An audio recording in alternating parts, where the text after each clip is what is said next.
You've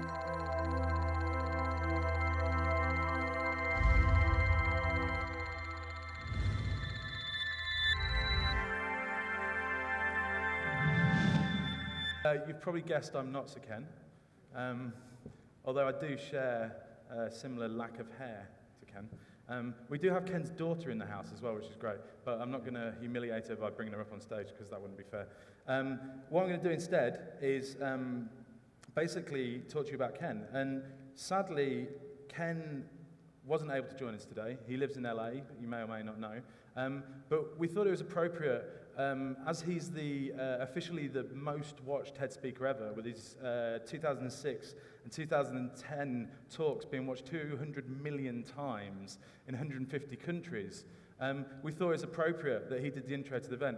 So Ken has also been working with us curating this event, so he's really integral to it. So I'd like to introduce to you Ken Robinson.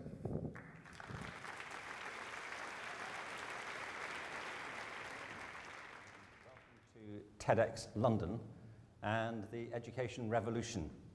I'm Ken Robinson, and firstly let me say I'm sorry not to be with you today at the Roundhouse. I would love to have been there. I have a great affection for the Roundhouse and for London. Unfortunately, I have to be in Los Angeles, which of course has its own benefits.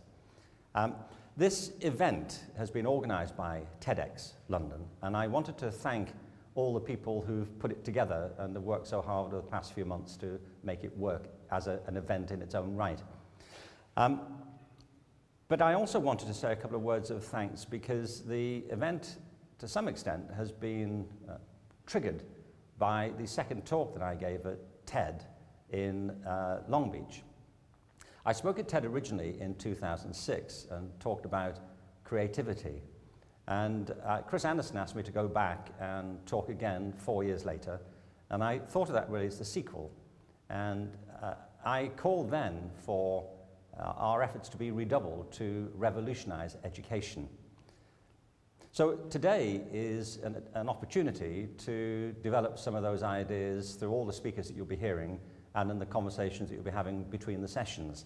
So I wanted just to give a few thoughts about the direction in which these conversations might go and why I thought it was important to talk about the need for a revolution in education in the first place.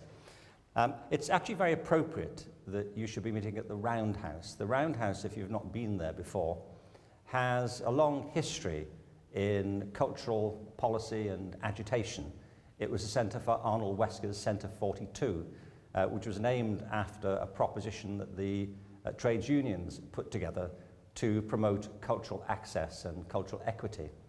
I also saw a lot of productions at the Roundhouse in the 60s and 70s. That would be the 1960s, by the way, and 1970s.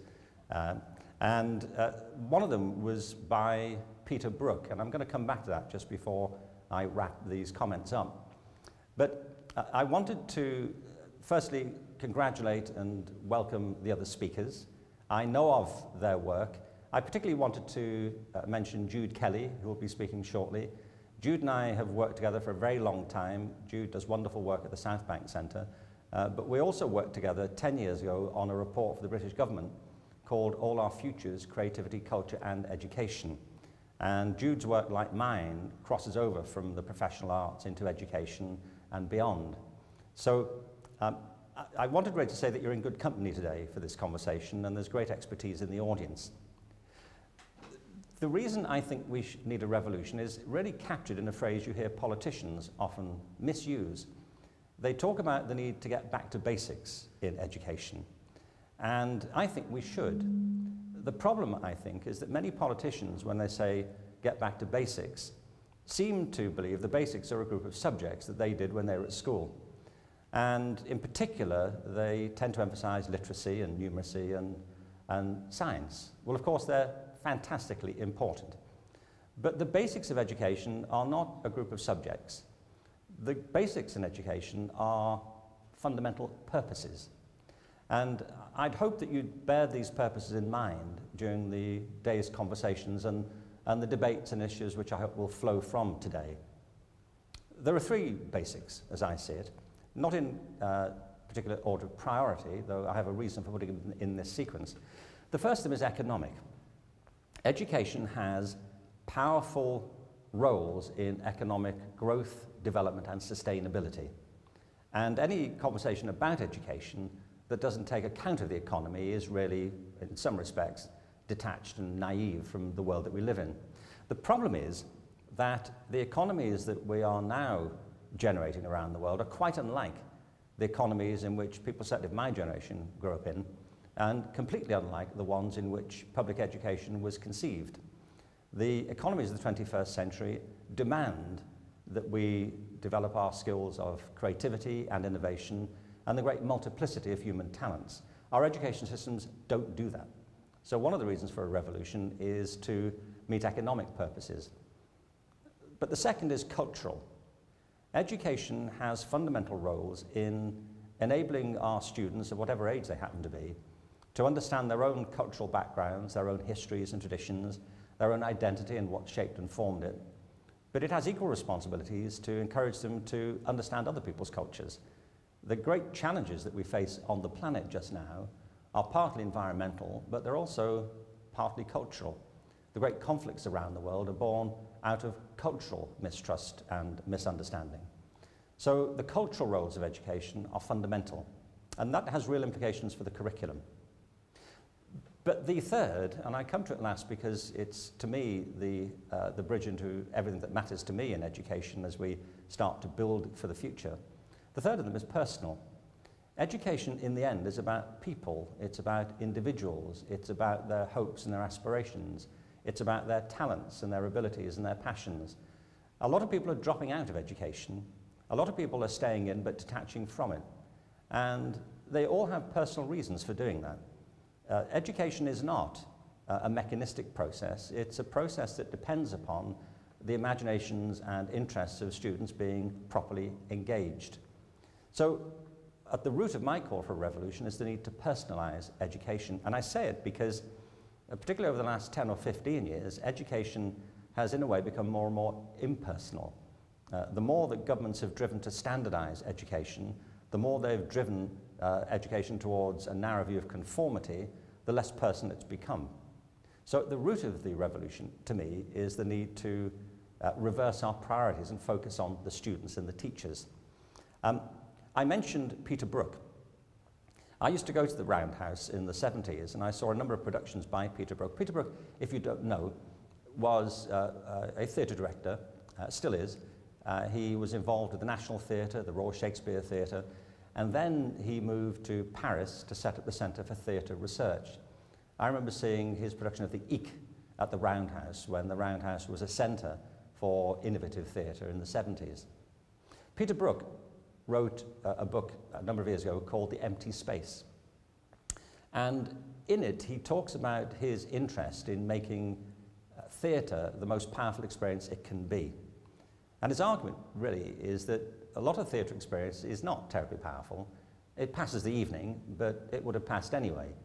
And that theatre has transformative potential. So his interest is in plumbing that potential. And he says to do that, to make theatre the most powerful thing it can be, we have to focus on what it really is. And he suggests a kind of thought experiment. He said, if you were to take an average theatre performance, what could you take away from it and still have theatre? This is a way of getting to the irreducible minimum of theatre. Well, he said you could take away the curtains, you could take away the scripts. A lot of theatre doesn't have scripts. You could certainly get rid of the director. A lot of theatre didn't have directors. You could get away with the lighting, as long as you can see it, actually even if you can't. You could get away with the stage crew. You could, in fact, you could get rid of the building. He said you don't need any of this, really, for theatre. What you do need, all you need for theatre, is an actor in a space and somebody watching.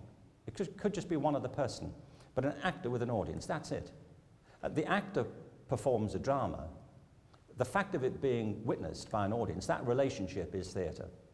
And he said if we're interested in making theatre powerful, we should focus our efforts on that relationship and on making it the best it can be. And he said we should never add anything to it unless it improves it. If it's a distraction, get rid of it. Well, you see, The parallel with education to me is absolutely exact. In education, in the end, what we're talking about is the relationship between teachers and students, between somebody learning and somebody helping. Sometimes it's self-help, of course. But it's that relationship that matters. And over time, what's happened is that relationship has become obscured and encrusted and obliterated in some respects by every type of distraction, national policies sometimes, by testing regimes where they don't contribute to the process, by bargaining rights, by subject loyalties, by building codes. It's like an old painting that's disappeared under layers and layers of varnish. And I find it interesting. People can talk all day about education but never mention learning. And therefore, what I'm arguing is that the education revolution has to be based on a radical commitment to improving learning. However that happens, it's not about curricula in themselves, it's about the quality of that. And you can have all kinds of things going on in education around it, but unless the learning is deepened and improved, and that means making it personal, then nothing really else matters very much. So it leads me to suggest some core principles for taking the revolution forward. The first is that education has to be personalized. Every student has their own story. Every student has their own menu of interests and of talents. It has to be about them. It has to be about improving the motivation and opportunities for creativity of teachers. Teaching is an art form. It's not just a delivery system. Great teachers are people who know how to mediate their material in a way that really does inspire the imaginations and ignite the creativity of their students. Secondly, education has to be customized. Wherever students learn, that is the education system for them. It's not the committee rooms of our parliament buildings, it's not the boardrooms of our examinations boards. Education happens in the schools or learning communities that students attend, and that for them is the system. So customizing education to those students, to this place, these needs, this community is absolutely critical. And the other key principle to me is diversity. Our current drive towards standardization offends the principle of diversity on which human life depends and flourishes. If you're a parent or a sibling and you have a couple of children or a couple of siblings, I'll make you a bet. If you have 2 or more children or siblings, I bet you that they are completely different from each other, aren't they? I mean, you would never confuse them, would you? And say, which one are you? I'm constantly muddling you up. And the reason is that human life is inherently diverse, and we need to celebrate that in our school systems. Instead, too often, we've subscribed to a rather bland menu of conformity. And the final principle here is about partnership. Education isn't just what happens in formal school buildings. It should involve great institutions like the South Bank Centre, like the Roundhouse, like our great museums, our great science institutions. It should be a genuine partnership with the community more generally. So, to me, these principles open up a whole menu of issues for debate about the curriculum, about the balance of it. I think it's appalling that we ever contemplate a national system of education, for example, which doesn't give equal weight to the arts, along with the sciences, the humanities and physical education, as well as literacy and numeracy. It has big implications for pedagogy, for who teaches and how we help them to learn how to teach better. It has big implications for assessment, and it has big implications for the structure of education. I think we should be talking today not just about formal schooling, but homeschooling, about all the different ways in which learning communities gather and how they're organised internally to make the job the most effective. In the end, I think there isn't a more important conversation to be had just now than how we transform education to meet the needs of the 21st century. And I'm delighted that Tedx has taken on this debate. I'm delighted you're here today. I'm looking forward with great expectation to the results of today and where it might lead us. So, bon voyage in the conversations that lie ahead.